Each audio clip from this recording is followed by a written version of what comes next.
everyone for coming and ditching your coffee break, because I know there was some trouble out there.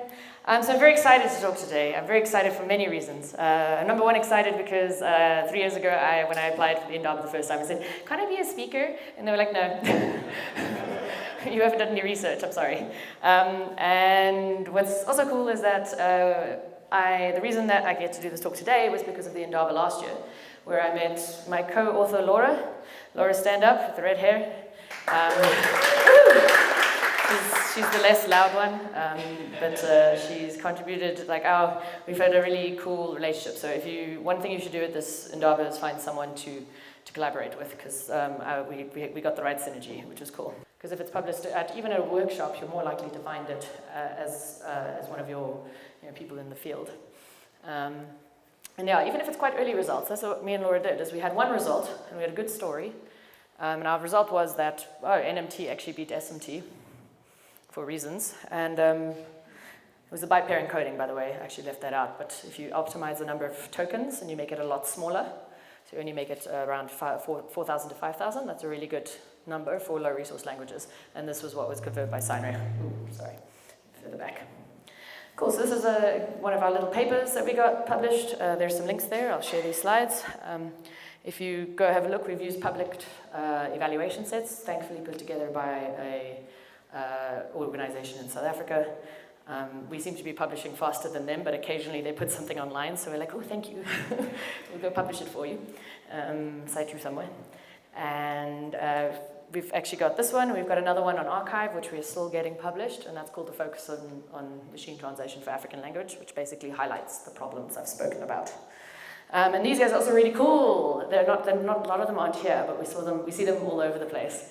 The Ethio NLP guys, they've got a whole bunch of languages, and they did SMT for all of them. And usually when you go to a conference, there are at least 7 of them there, and they're presenting 7 posters, and you get these amazing linguists who just are fascinated by America. They're sitting there watching how the typing systems worked. It was insane. Linguists are crazy people. I actually find them quite fun. They just really care about the details of a language. But yeah, so they also got a publication there. You can go read it. Very, very, very cool stuff. So what are we going to do about this problem? And I introduced this a little bit earlier, so I want to go through it again for everyone here. We've got a call to action, and the call to action is as follows. Together, we are the only group in the world who can actually solve this, right? We're the only, Facebook, no matter how much funding they had, couldn't solve this. Google can't solve this. Giant American researchers and European researchers, they can't solve this problem. But everyone at the Indaba can solve this problem. If we all collaborated, we could put NMT on the map for Africa. We could put NLP on the map for Africa. And the idea is we've got this, put together a notebook using a recent library, which is a really good library to learn machine translation. It's really pretty. They've coded it really nice. It's meant to be explainable and understandable. And we've done that. We've shown you how you can pre-process your data a little bit.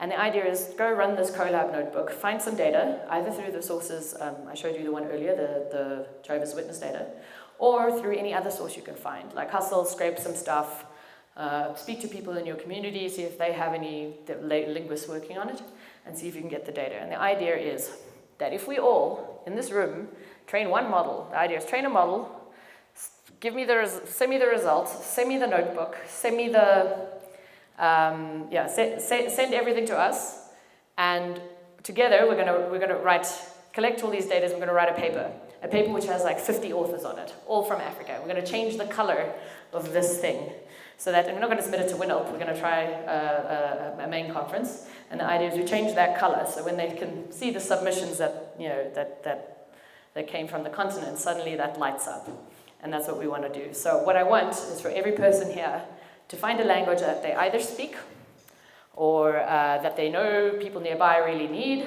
Go pick one, train one model, it'll take you a day, send us the results. So that's phase 1. Phase 2 is now that we have all the data, we can reproduce it because it's in a notebook, we can now get together and do some transfer learning, because now we've got evaluation sets for every single thing, and we can start utilizing that kind of critical mass of what we've achieved and do some amazing things.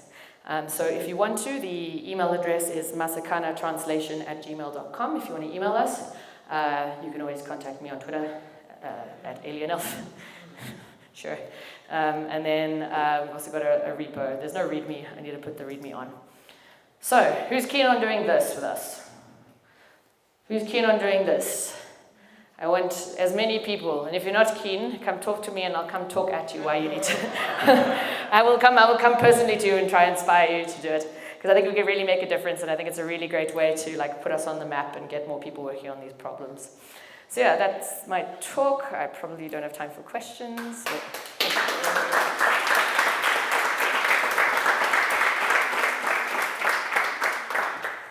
There's time for 2 questions.